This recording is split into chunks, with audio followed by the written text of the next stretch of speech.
All right. Welcome everybody. We're gonna get started here in just a minute or so. I'll give just another minute to kind of let people trickle in.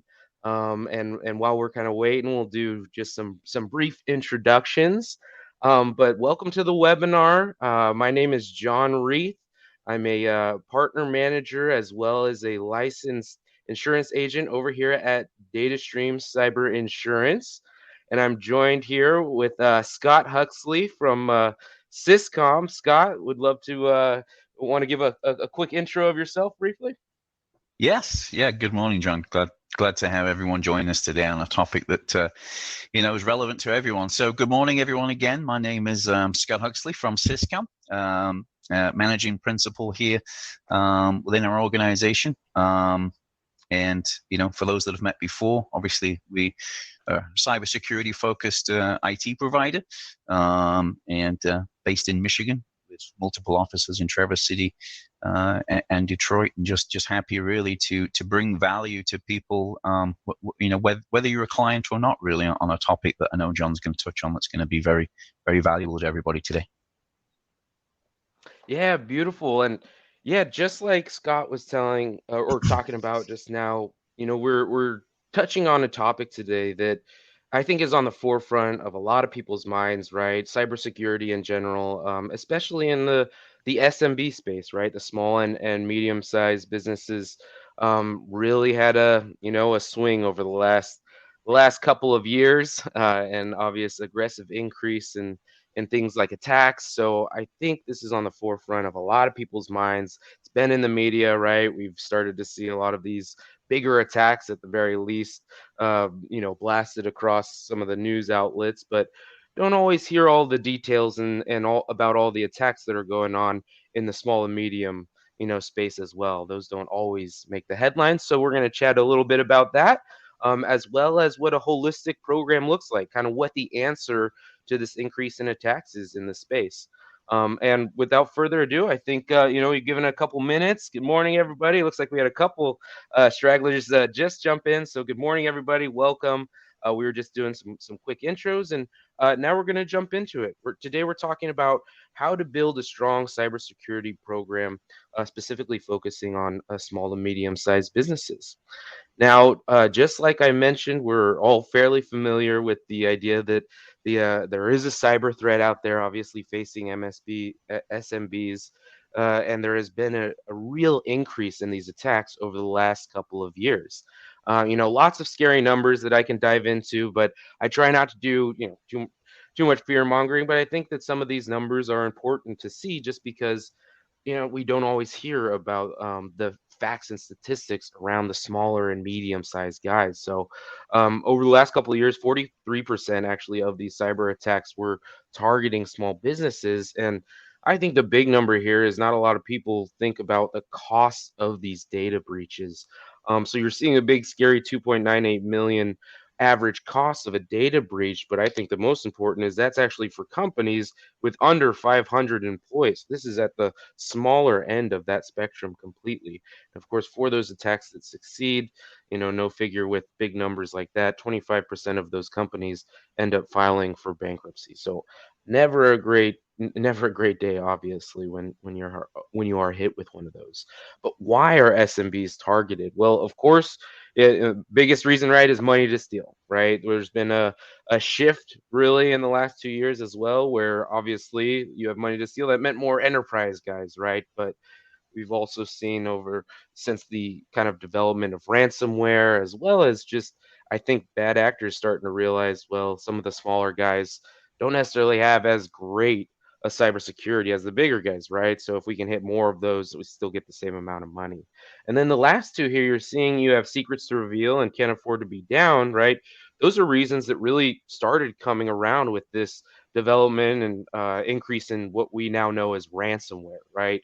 So if you have secrets to reveal, right, the ability for somebody to get in and steal those secrets and blackmail you, hold them over you, or just you can't afford to be down, right? Somebody gets in, shuts down your systems, and you're a company that maybe is expected to be 24/7, or maybe even, think of, energy type companies, things that need to be open 24/7, right?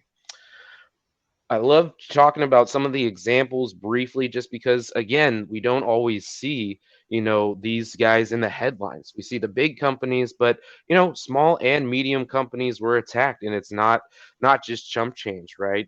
For this escrow company in California, it was 1.5 million, and even for some of these smaller guys, a Maine-based company, $500,000 out the door, right? Which is one of these attacks.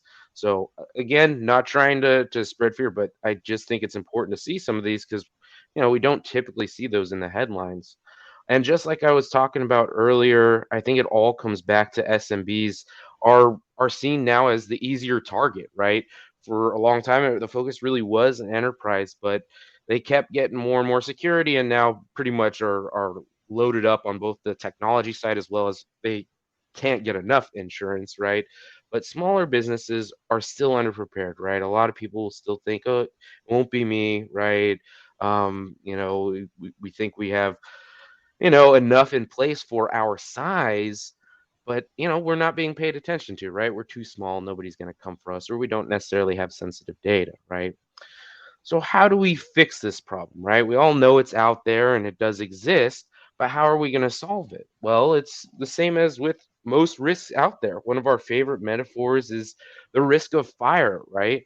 We all handle it, especially if you're a business owner, very similarly. We still have those tools and the technologies that we're using, right, to reduce that risk. That's going to be your smoke detectors, right? Your fire alarms, your sprinklers in the building, the actual fire extinguishers maybe that you have loaded up in the building. Those are tools and technologies to help reduce the overall frequency and the severity of those risks, right? Of that fire. But we all also still invest in the collective resource of having a fire department, right? In case that fire turns catastrophic, we all can't afford to have our own fire engine. So via taxes, right, we invest in this collective resource that we all know as the fire department, and that's exactly what insurance is, right? And that goes across the board, and it doesn't change for cyber as well. It's the transferring of that tail end risk there that protects you from those catastrophic events while your tools and your technologies are handling the day-to-days, and the day-to-day potential, frequency to the day-to-day, maybe smaller attacks, but also helping reduce that overall severity when an attack does occur. So I'm gonna toss it over to Scott just to chat briefly on kind of the actual reduction of the risk and the kind of tools and technologies that can be put into place to help do that, right? So how do you, Scott, start to reduce that risk? Yeah, we're going to cover some of the bullet points here. That it starts always, I guess, with the obvious one about investing, right? And investing in those smoke alarms. Investing in those items that will reduce your risk essentially. Ideally, you're not having to. Ideally, you have a cyber liability policy, and hopefully, you don't have to make a claim. But one of those things that'll differentiate the ability, I say the need, should I say, to make a claim would be the type of investments that you've made over the years. So appropriate investments in reducing your risk.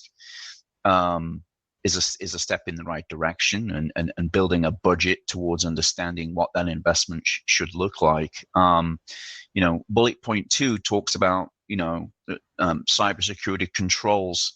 There's so much information these days, John, in terms of best practices, right? Things that you should be doing.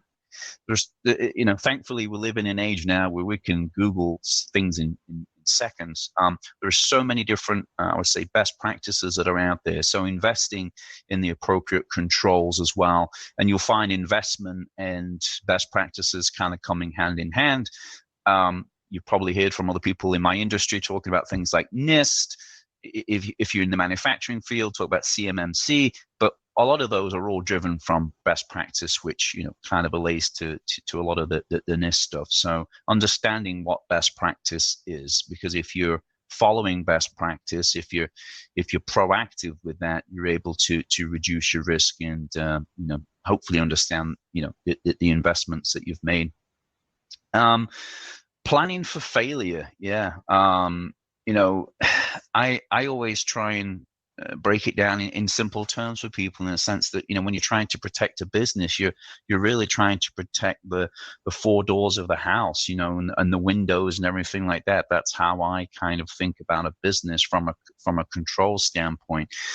A lot of times in our industry, people are told, hey, you have a really, really good firewall. That's great. And I'm sure that you do. But the truth is, that there's other things that you need too, two-factor authentication, some email filtering. There's other steps that you could take. And your bullet point here is a good one, John. It talks about having a layered approach. And that's what we talk about a lot, which is having layers. And security isn't just, there's no one that can just give your business this one particular thing that's going to protect you. We wish if maybe that's an idea we could come up with between ourselves, John. After the webinar, we'll come up with that one thing, and we'll go on Shark Tank or something. But all jokes aside, there's no singular thing that you can do for a business. So yes, you've got one door locked and secured, but what about the rest? And that's where a layered approach is valuable and reduces risk. And I think that the last one is a really good one, which is here about incident response and recovery plan. Most businesses, the incident response plan is call the IT guy. And it needs to be a little bit more defined on that. I don't know, John, if you'll touch on that a little bit more, but it needs to be a little bit more defined than I'm going to give Scott a call, or I'm going to give my IT guy a call, because there's some intrinsic items around how you respond to an incident that would mean that maybe the IT company isn't the first person that you call. You're calling your cyber liability provider or someone like that, because we can sometimes do more harm than good. But all those points on there are relevant, and I encourage everyone on the call today and those that'll watch it later just to make those appropriate investments to reduce risk and understand what best practice what best practice looks like. Yeah, I couldn't agree more. And I think that those last couple there too are so important too, because what scares me too is the customer that comes and thinks that their MSP has them 100% right protected, when it just that doesn't exist, right? Like this idea of just like I love the way you say it, like me and you we'll go out and plan, and just like Scott was saying, I mean, if we could come up with this magic tool that would 100% protect any sort of company from any sort of cyber attack, we'd be millionaires, right? We'd get out of the businesses, we'd Yes. be done, we'd solve all the world's problems, it'd be over, right? Yep. That's just not the case, of course, because we live in the real world. There is no magic tool. What we can do is, as we learn new ways that these people are attacking, right, is develop and continue to develop better and better defenses and tools, and that's exactly what we're doing, right? And going into that, if you want to wouldn't mind diving in a little bit on the actual kind of program side of things. Yeah, and again, a lot of these are tied to best practices and policies and procedures. Not normally the IT resource that you're working with can help you with guidance on those in a more kind of defined way. But there are ways in which you can implement some of the controls that we spoke about, like two-factor or things like that, so that they do allow access in certain areas and not access in others, as an example, right? So, developing policies and procedures, going back to kind of the incident response plan, having something documented where if you don't have it currently, we would urge you to go ahead and do that. And again, a lot of that type of information is taken from a lot of the, I would say best practices, if you will. If it's not written down, it's not a policy or procedure, is the way I look at it, right? If it's not documented, Yep. it doesn't exist. If it's in your head, right? If it's in your head, or even scarier, if it's in your IT guy's head, then you have a problem, right? So develop policies, procedures, understand where you're weak as well. And this is appropriate for whether you have an outsourced IT company or whether maybe you do IT yourself for a company. Is all those things documented? Could you pass that on to someone else, as an example? Assess and test. I mean, again, a lot of this will come up in best practices such as NIST, but so many times people don't do number two, John. They don't Yeah, know. I guess they don't know what they don't know, and that's okay. That's why we're here today, actually. exactly. A lot of times people don't know. They work with a provider or they have an internal resource, but they've never really been assessed and they've never been tested. I always think that one of the most interesting concepts is the fact that ransomware gangs, one of the first things they do, and they have playbooks as well, and some of us in the industry have seen them. They're pretty detailed. They're most detailed than managed services providers, but they have a Hmm. very good playbook. But one of the first things that ransomware gangs do is conduct pen testing. So they're looking for vulnerabilities. So you should be you should be looking for weaknesses yourself as well. So hopefully, you find them first before someone finds them for you. So assessing and testing is that key element of things like vulnerability scans, and understanding where you are, because I would say without shadow of a doubt, 98.6% of people aren't doing number two. So assess and test. Remediating the issues, yeah, one is finding it. So many times we're not looking for the issues. And of course, cyber criminals, what they're doing is they're looking for opportunity. And if we tie this back to the last slide in investments, Hmm.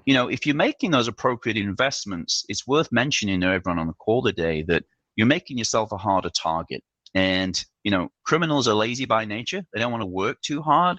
So if you make it easy for them, if you leave the house unlocked, if you leave all your stuff there for them to take and package it up for them, like so many times SMBs do, we literally open the door, we package all of our belongings and everything that we own, and we hand it to them. So if you do assess and test, make sure that you remediate what you find, and that comes into the tricky subject a little bit of investing, right? And understanding if I'm making a cybersecurity investment, what that's going to mean for my business and how am I going to reduce risk. So if you do find something, and everybody should be looking for things like vulnerabilities, should be understanding where they are, and then actually then go ahead and doing something about it as well, which is key. Um, Yeah. the and the monitor and maintain, yeah, understand where you are. So many times small businesses, those other things that we mentioned, points 1, 2, and 3, aren't happening. Therefore, businesses don't know where they are, and they also don't know where they're going. So what that means is when there's a surprise in the news or in your local news, it could have been predicted, right, John? Like there was a good chance that we could have said, yeah, that's probably going to be a problem. I don't know if you have a slide on the Colonial Pipeline, but I think that was a simple password, right? Like a simple Yeah. password situation. It was available on the dark web, very easy to do, and then it happened. So understand where you are. Make sure policies and procedures are documented rather than just in your head. But I would say this, and we'll turn it back to you here in a second. But make security part of a culture of your business. And understand what it means, and also who you're trying to protect, because you're trying to protect not just your data, but your client's data as well. It's not just about you. So, Yeah, I love that. I couldn't agree more. I love that.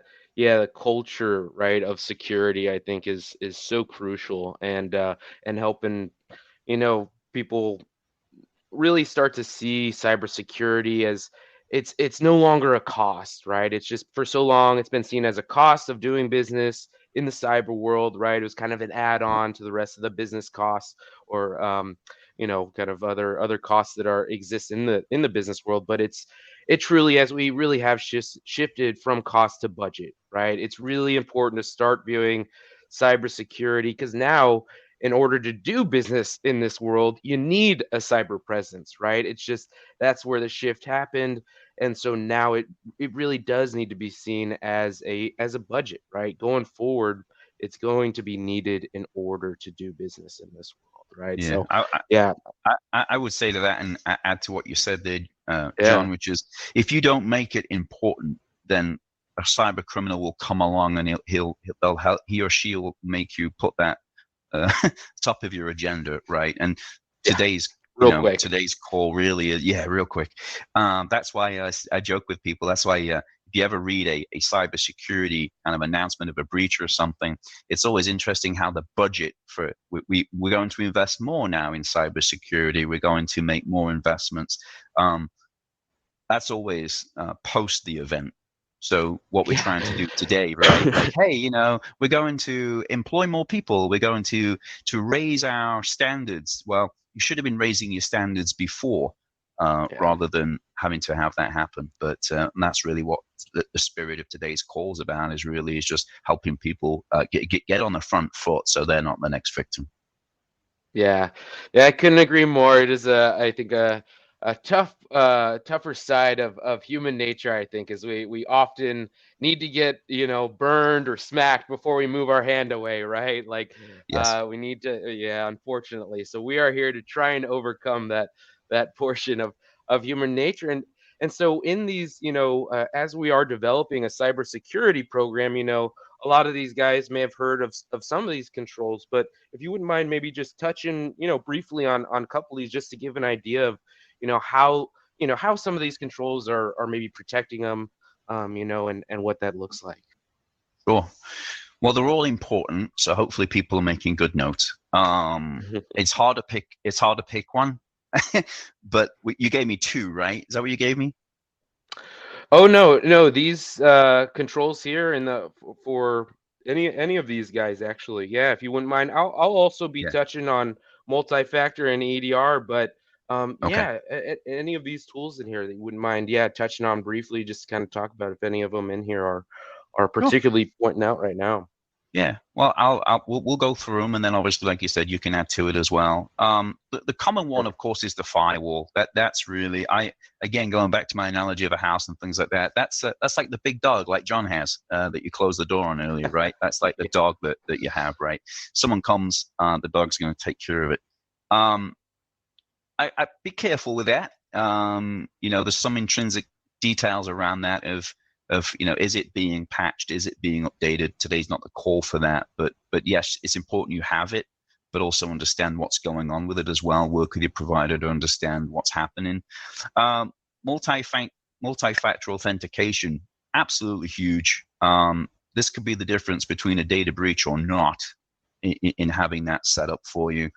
Um, I was telling someone the other day, I was uh, proud of one of my children who had two-factor set up on one of their social media accounts. It's good to know that it's a Wow, living. I'm breeding a security culture mindset at home a little bit. You know what I that is mean? But that's good. amazing. That's Yeah, good that's because great. I was proud. I was proud That is technology moment amazing. for someone in the business. But yeah, so multi-factor, and then for everybody too, right? So it's a broad topic. For those that are on the call, we've all experienced it. We use banking apps, we use other types of things where you get a code, and that's how it works. But implement it for the whole organization. A lot of times, it's only implemented for, like, the IT company did it, but it's only implemented for 5 people, but not the other Hmm. 5. Implement it for. I guess we'll move on, but I would say this before I move on to point 3. Make sure it's implemented, but please make sure it's implemented for everyone across the organization, and make sure you understand when it's not too. So you'll need data from whoever you work with, but understand, is it rolled out for everybody? And also too, please explore any applications that support it and implement it. So if you can use it for email, great. If your mainline of business application supports it, use it too. If it's available for VPN access, if you remote into your computer to work from home, make sure that's in. So please, implement it for everybody and implement it for all applications. Um, let's go to point 3. You said you had something to say about EDR, so I'll switch to you for a second and see what you have to say on EDR. Yeah, well, EDR is an interesting one right now, especially from the at least the insurance side of things. It's really often seen as a really good thing to have and actually can open up doors to some of our carriers, right? It's not necessarily across the board, like a hard requirement, but there are quite a few of our carriers that often have the better prices, are those carriers that are going to require, your endpoint detection or response in that nature. Yeah. And that's what I was going to touch on there for EDR. Okay. Yep. Yeah. I mean, from a technology standpoint within our industry, it's become pretty much, I'd say, the norm for most people, not all. So there's not really, I would say, parity in our industry in terms of not every company you work with is going to have that. But for us, we made it a standard as part of what we do. But if you don't have it already, or I would say ask. I'm a big fan of just asking the question. If you're working with someone currently, ask the question, do you have it? And as John mentioned, EDR, without getting too deep in the technical stuff, EDR certainly is a lot more advanced than what we know as traditional antivirus, where I just sent you a bad file and the file says, oh, that's a bad file, I get back. So the vulnerability management piece again goes back to having really an understanding of what you have, and where you are and where you're going. And vulnerability management, hopefully, what it will do, vulnerability scans, things of that nature, will help you understand where you are, where potentially something bad could come from. For some people on the call, they may be familiar with the Log4j stuff that went out there. Some may mean nothing to them, but without going too deep into that, there's a lot of vulnerabilities out there that could be closed up. The loop could be closed, but again, how would you know if you didn't look? Yeah, yeah, right. You know what I mean? I will say that. Absolutely. So, what this was saying is that what gets measured gets done, right? And if you're not measuring it and don't know where you are, you have no idea. The spam filtering one's interesting. I would say a lot of industry facts. The one I always share with people is about, maybe John has different numbers. We have numbers all over the industry, but about 84% of attacks start with email. It's still a very reliable form for cyber criminals to attack an organization. And anything that you can do to prevent that, and going above the basic filtering you get, as where this is going, will help reduce the risk to your users. So please, explore adding layers. We're going back to the layers comment, adding a layer of additional filtering to your email rather than just the standard stuff that you get. Tying nicely into that in bullet point 6 is security awareness training. I think, John, that comes up a lot in policies, and I'm sure you'll talk on it a little bit later. We're going back to layers again, so let's circle back on that for a second. So we can do all this wonderful technical stuff. We can do MFA, and we can do the vulnerability management piece. We can do the spam filtering. We can do the EDR and this and that. But at the end of the day, as an industry and everyone on the call here today, we're all dealing with human beings, right? And we're often trusting by nature. So when I get an email that says I need to reset my Office 365 password, we've noticed, I always think it's curious, by the way, John, that criminals use security as a means to get your information. It's like, You hey, get John, into we've it. noticed. I always think that's interesting. It's gets understanding the human brain. But hey, John, we've noticed some suspicious activity on your Office 365 account. Please, hey, go ahead and reset your password so we can keep you safe. So security awareness training, huge advocate for it, because despite all the other things that we touched upon, it's real human beings that sit at the end of a computer. And if they get an email from someone, and it's from the CEO or someone like that, they want to be helpful a lot of times, and sometimes being helpful can lead people into kind of dark, dangerous places. So train your users. Have a system that's automated, that puts those emails out all the time, and then have a wall of shame in your business where you call out. No, I'm just joking. No, I don't do that. Don't have a wall. Don't have a wall of shame where you put photos up of people that click on emails. Don't do that. But have an understanding about who's more prone, because we're dealing with human beings. They will put information in, they will click links. Just have an understanding who that is, and have conversations so we can reduce risk. They're all good points. Bullet 7, absolutely huge. Offsite backups. from my standpoint, talk to a lot of people, normally it goes like this. Yes, my IT company handles my backup. Fantastic. What do you back up? I have no idea. When was it last tested? What do you mean by testing? What exactly do you mean? So backup is, again, I mentioned this earlier with ransomware GANs, they do conduct pen testing, but also one of the first things they want to do, if I'm a cyber criminal, the first thing I want to do, John, is delete your backups, right? Yeah, exactly. So deleting backups, not having a system whereby I say backup for my backup, right? Because if you've just got a backup system that hasn't been tested, by the way, cyber criminals come along, they wipe that data out, and then what is your backup worth at that point? It's completely pointless. Yep. It's useless. So have visibility, have backups, but also test them too and understand how it's engineered, because a lot of times, you had backup, you worked with an IT company, or you're an IT internal resource, you built it one way 5 years ago, but maybe it's not suitable now. And certainly if it's not being tested, and I'll make a comment, turn it back to you, but at least test it once a year, bare minimum. Full retest, by the way, not just restoring files, but a full retest at least once a year. Because if you're not doing it now, you may be surprised with the result. And let's find out today if there's a problem, rather than find out, when there's a ransomware event happen. Yeah. Yeah, no, I think it's an excellent point. And I mean, as we're starting to see, I mean, the need, I think, for an expert, to help, to help do all these things, right? Help business owners do all these things has become quite apparent over the last several years, right? And you talk about some of this stuff with business owners, and it can be tough to hold on to a lot of this, right? And I think it just has become all the more important to have somebody that you guys trust, that's helping you run your IT, some sort of MSP, MSSP, IT consultant, somebody who's an expert in the space who can, not only help you do some of this stuff, but brings, all this stuff into educational terms like we're trying to do for y'all here today.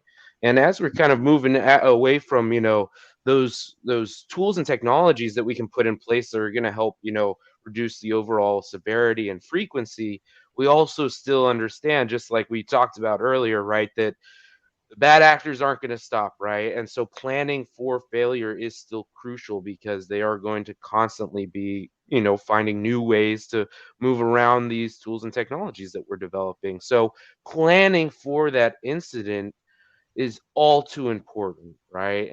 And I was wondering myself, Scott, if you had Mm-hmm. any suggestions for these guys as they're starting to work on, developing this incident response plan, and actually having that recovery plan and those procedures in place, kind of yeah, your suggestions and thoughts around that for these guys.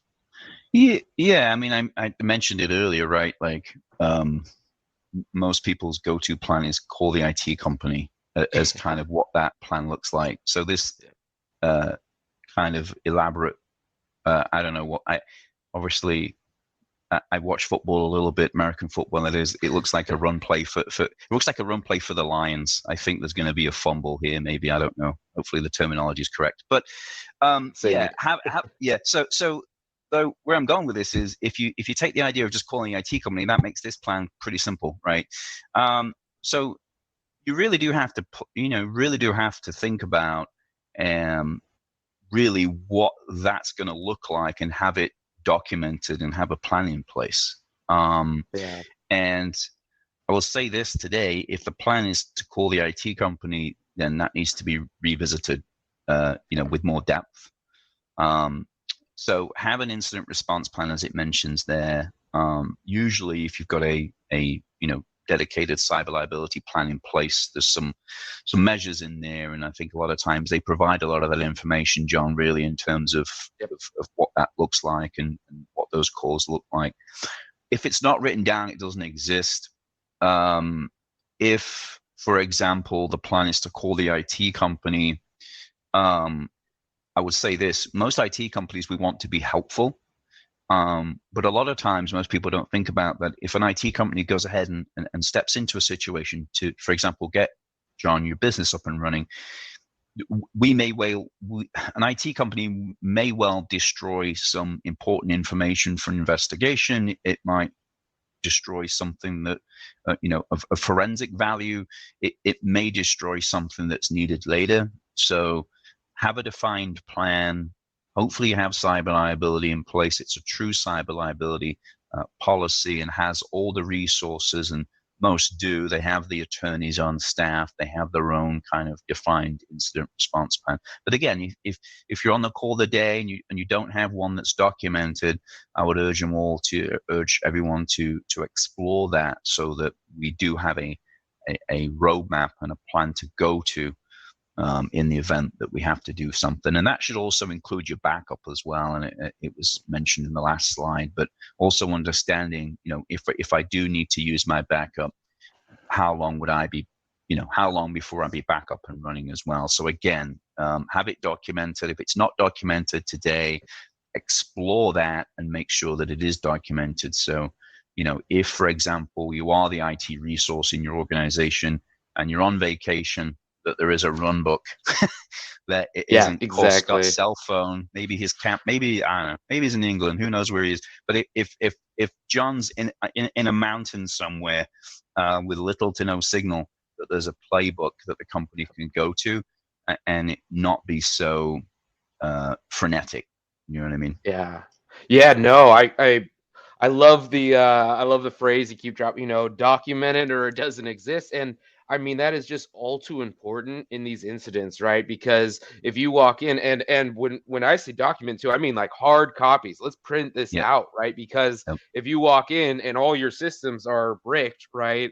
And your, response plan is saved Yep. inside the system, that's not serving a whole lot of Yeah. purpose, right? So not only work to create this, but actually document and print that bad boy out, make sure people know where to find it, right? So Yep. just like Scott was saying, so that in case, Joe the IT guy is up in a mountain and on vacation or getting married or something, right?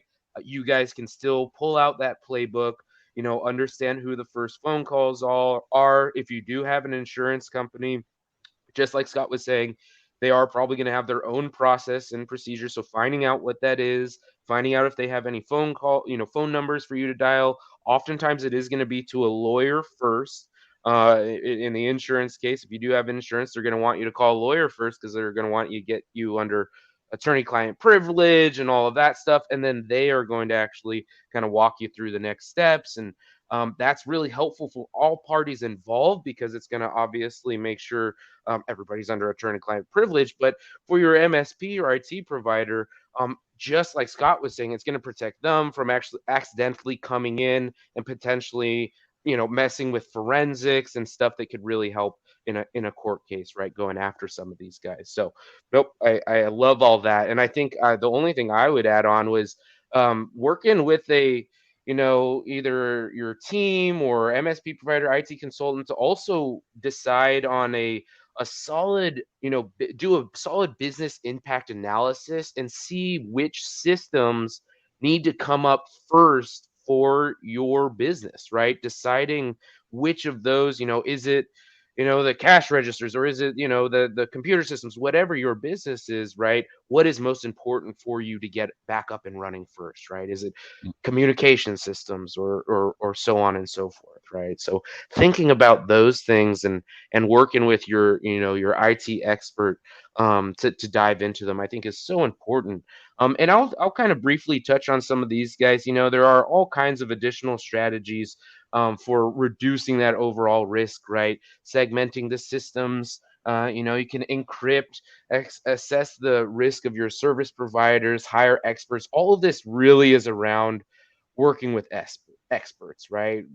Assessing the risk of your service providers, right? This is all working with your experts to actually kind of assess your risk, right? Segmenting your systems is going to be a great way to see which individual segments might be dangerous or have dangerous info on them. Obviously, we want to make sure to encrypt all that sensitive info. And then at the very bottom there, consider working with an MSSP, right? Somebody who is not only managing services, but specifically security services, right? An actual expert in the space who can come in. and actually work with you, get an understanding of your business, who can run these types of tests, who can come in and bring all that kind of technology speak into, a business owner's language, so that you guys can stay focused on what you want to do, which is running your business, right?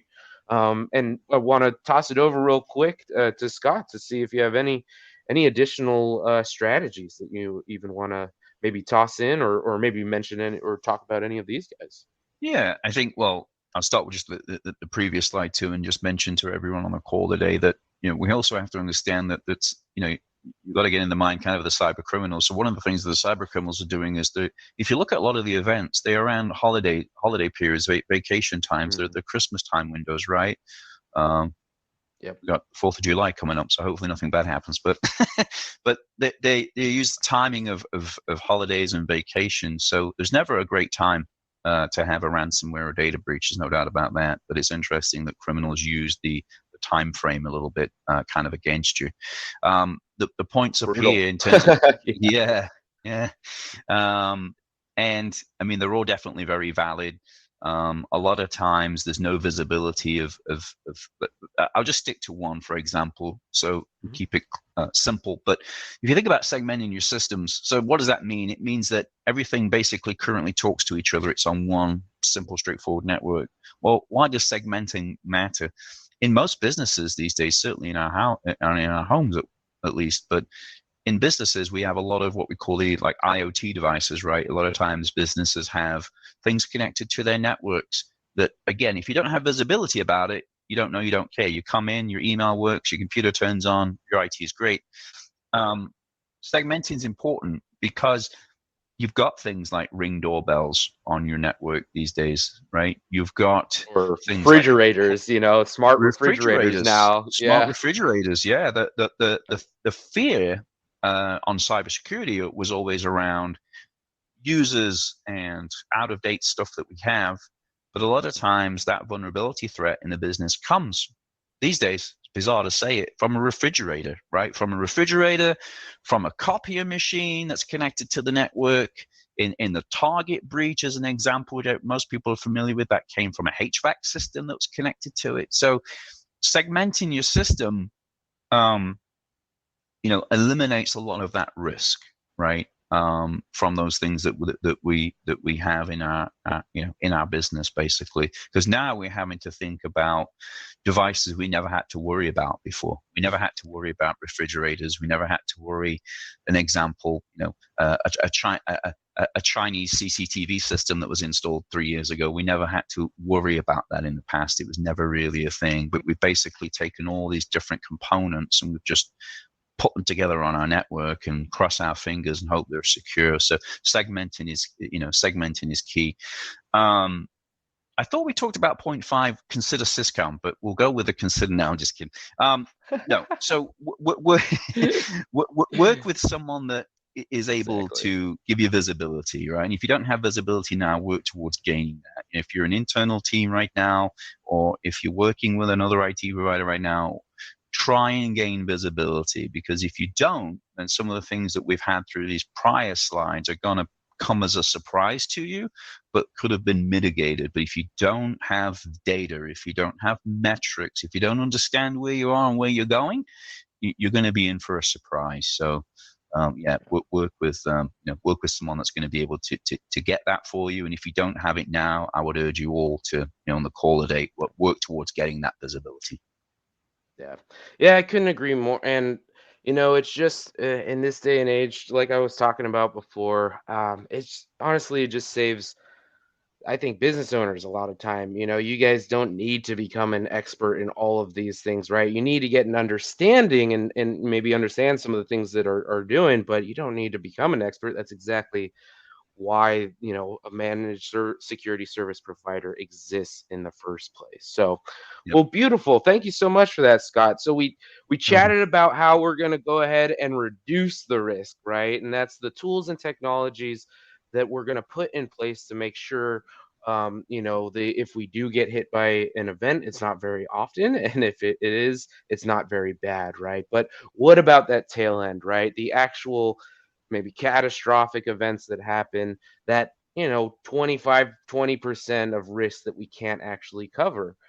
That end tail risk is very expensive to cover, and that's exactly why insurance was created in the first place across the board.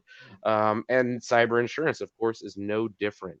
So we use those tools and technologies to get as close to, 100% coverage as we can while still staying within reason. But really, after that 80% mark, it's just so expensive to even try to approach. And I would make the argument that 100% protection doesn't exist out there, right? It's just not a thing. As we were talking about earlier, bad actors are constantly finding new ways. So now we have an idea of how we're going to transfer that risk, but what are those differences in insurance, right? We may be ready to try and grab a policy, but what are the differences? And I actually added this slide recently because it was a question that I just got so much.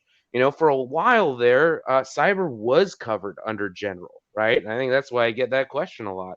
Cyber was actually covered under the general liability, and it wasn't until 2014 that it made the hard break and general started adding hard exclusions that would not pay out on cyber.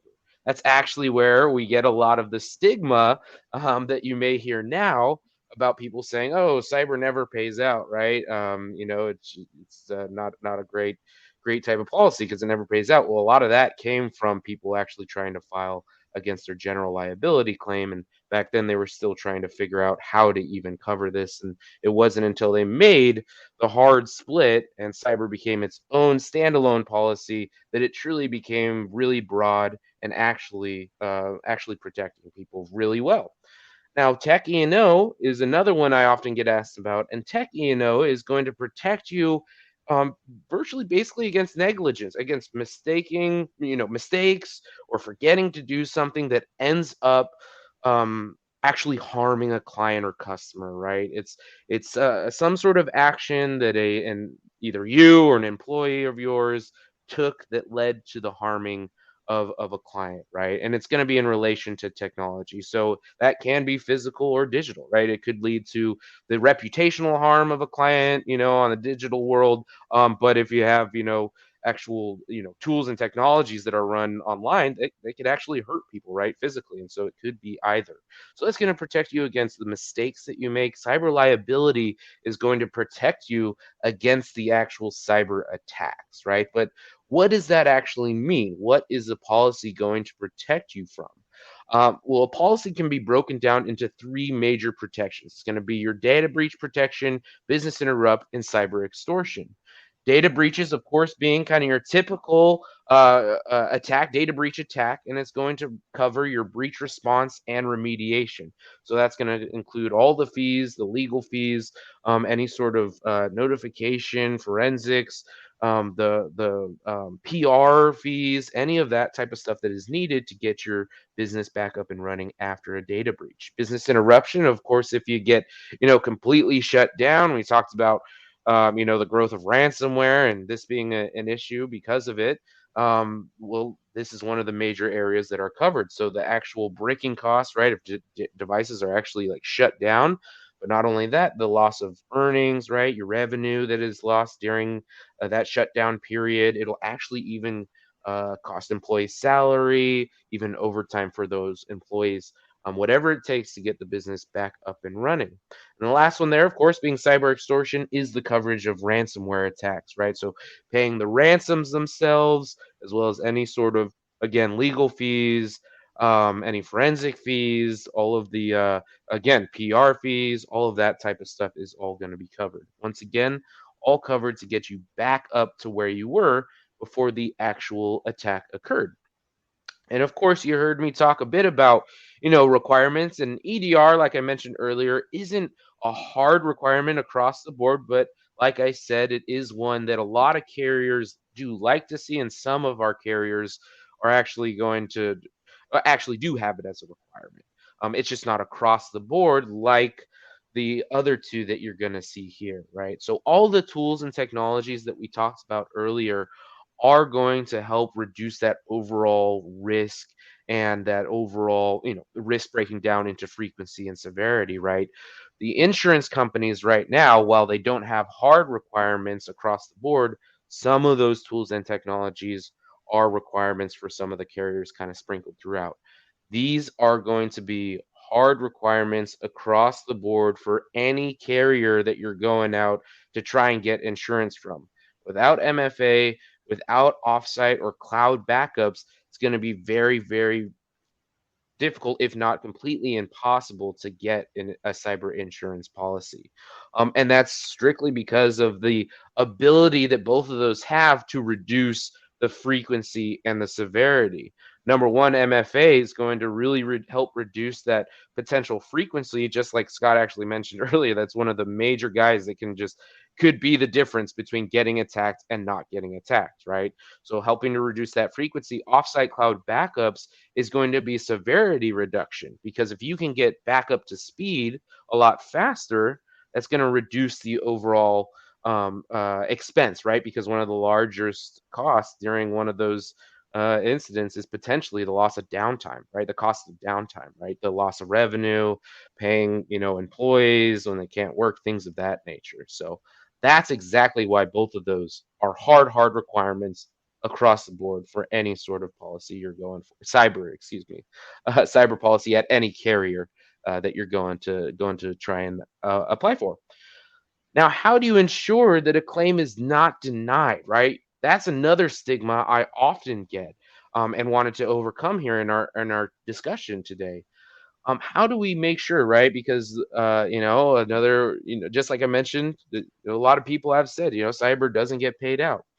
Well, if it wasn't one of those, like I mentioned before, if it wasn't a policy that was, somebody trying to put a claim on a general or maybe an add-on to a general, if it wasn't that, if it was a true cyber standalone policy, the most likely case, when it does get denied, is because you weren't doing the things you attested to doing at the time of applying, right? You said you had an MFA, you said offsite backups, but when they came in to take a look, it turns out you did not, right? So making sure that you actually keep good records of these tools and technologies is so important, because if you do have these, it's very, very difficult for the big bad insurance company to come in and deny you if you really have all of the documents proving out that you're doing the things that you said you would, at the time of actually applying for insurance. So now that we know that, how should you as a business owner really navigate this landscape, right? We went over a lot.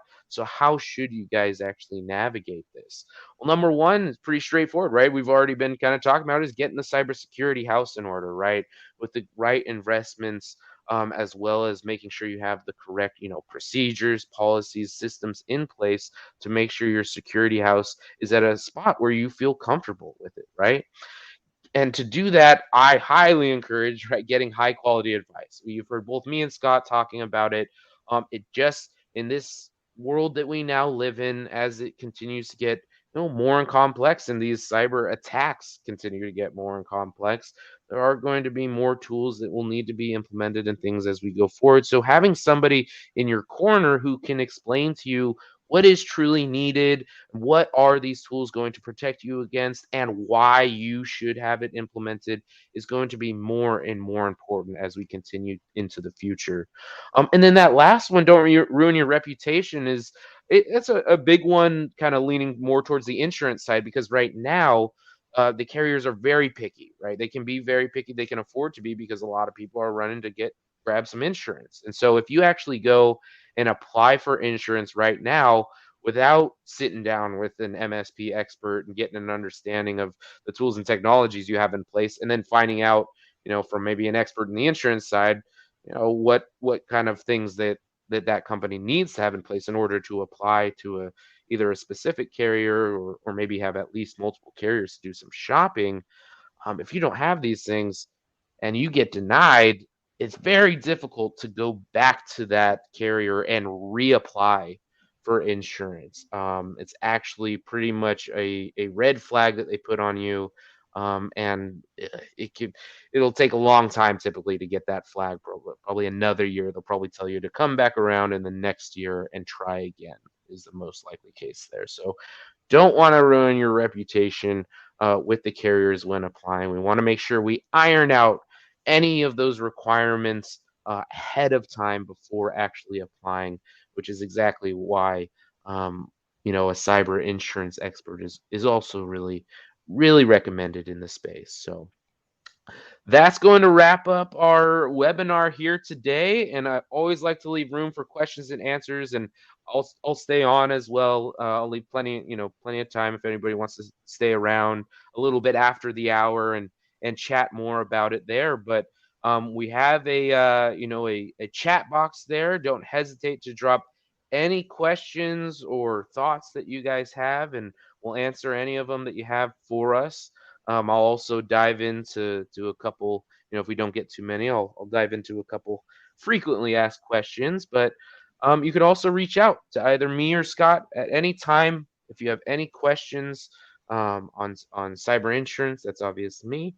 And if you're interested in getting more, maybe some tools and technologies in place, or even questions about it, reach out to Scott and connect with him.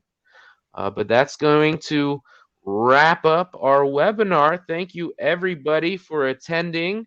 And I'll take a peek, see if we have, let's see if we have any questions coming in. There's some positive feedback from John. We've educated one person today, John. We got one succeeded. through. I was gonna say I'll take that as a success if I get through to one person Yes. says it's informative. Yes. And then it looks like we did have Well done WhatsApp from can John. be hacked even without any trace of the user. How can we get rid of it? WhatsApp can be hacked even without any trace of the user. How can we get rid of it? How can you get rid of WhatsApp? Not I sure on think that one. you would just delete the app, right? How can, if you're asking how can, I'm sorry, Hazim, I'm not 100% on the question. Um, yeah, WhatsApp. Oh, how to Oh, secure. how to secure WhatsApp. Any thoughts on that, Scott? Not an app personally I use. I Yeah. would say this though. I mean, going back to, well, I guess your choices is either one way. Either A, uninstall it and get rid of it completely, right? Then you're very secure. Two, if you are using an app like that or any of the others, there are best practices that they have in terms of securing it. And it's usually around things like two-factor. It's usually things around unique passwords. So even though, Hazim here is talking about, that particular application, truth is you can use the same logic for anything else, whether it be Snapchat, Facebook, whatever application you use. Unique passwords, enable two-factor, or delete the app would be my I guess words of advice I guess on that. We got a well done from Joel as well. So we reached 2-3 people. Telegram is another app. Chris here says the Telegram is another app you can use as a substitute for WhatsApp. There's a lot, right? For sure. But again, have visibility on it, even on your own personal life. If you have LinkedIn, for example, as I do, many others do, turn on two-factor for LinkedIn if you haven't already done it. But those theories are the same for all applications. Telegram, WhatsApp, the theory is the same. That's interesting. Yeah, totally makes sense to me though. Yeah, I'd never even thought about that though. Yeah, but yeah, that's exactly what you do. Yeah, MFA all the way. For everything at all time. Yep. Yeah. That's so funny. I still can't believe, yeah, you got your kids for social media. That is impressive. That is that is I mean, insane. I'll Pretty take good. as a parent now. I'll take that as a win. You know what I mean? And again, Absolutely. and everyone on the call today, can take some of these parts that we've gone through and use them in your personal life as well as we're here talking about business, but use them in your personal life as well for sure. Yeah. But yeah, Yep. I couldn't do want to agree remind more. I do want to remind everyone. So we are doing a tabletop. I'm glad that the people found it valuable today. We are doing a tabletop exercise, which will be, it's July 13th. Is that right? I July believe 12th. Yeah, it'll July be 12th. I'm July sorry. 12th, and it'll be, nope, you're good. It'll be the same time and everything. And I'll go ahead and I'll redrop the link here again for Okay. everybody. So for people that have gotten value out of today's session, that will be an actual tabletop, right, John? So we're actually going to go, okay, what actually happens? What actually happens when you have an incident like this? Like, what do you do? And Yep. that'll valuable for everyone. You'll be able to register for that in the link that John provided in the chat there. Just click that link. It's the same, it'll be Crowdcast again. And yeah, just like Scott was saying, it's a tabletop exercise. It's a kind of a high level tabletop where instead of, tabletops can be more, 4 or 5 hours in depth with like one customer. But we'll take a whole audience through a hypothetical scenario with a hypothetical company and just at least starting to answer some of those, basic questions that not necessarily a lot of people know. What is that first phone call when an incident hits? What should maybe an incident response plan look like, right? What should that process look like? And it's a lot of fun because it is more of kind of conversational. And me and Scott will basically jump on and kind of walk through. There's like day one, 30 minutes into event, hour after the event, and we'll kind of go back and forth and just talk about, what each process, each step in the process kind of looks like, what's going on, and what should that look like, and just start to help you guys think about that. Can I give them a spoiler alert, John? You mind if I do that? Oh yeah, no, go absolutely. Yeah, it's not your IT company. There you go. There it is. Yep. Spoiler. Yeah. Spoiler. That'll be great. Yeah. Spoiler alert. First phone call is not the IT guy. Yeah. Not me.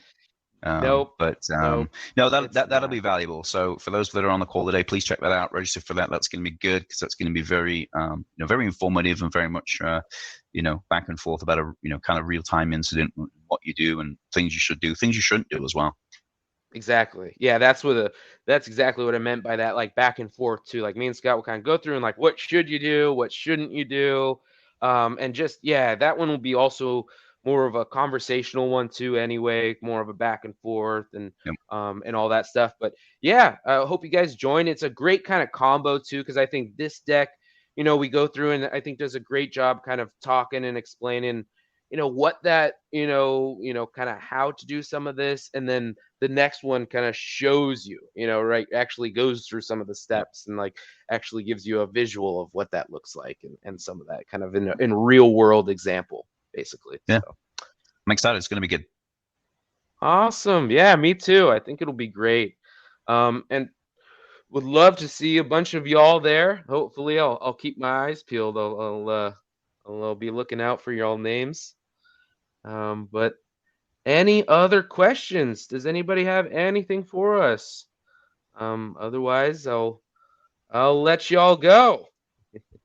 All right. It's been a pleasure, everyone. Good. All right, everybody. Well, thanks again. Yes, absolute pleasure getting to hopefully educate some of y'all. But excited to put on our next one, Scott, and hope to see a lot of y'all there as well. Yep, likewise. Take care, everybody. Awesome. Everybody have a good one. Have a great day, everyone. We'll see you on the next one. Bye. Yep, see ya.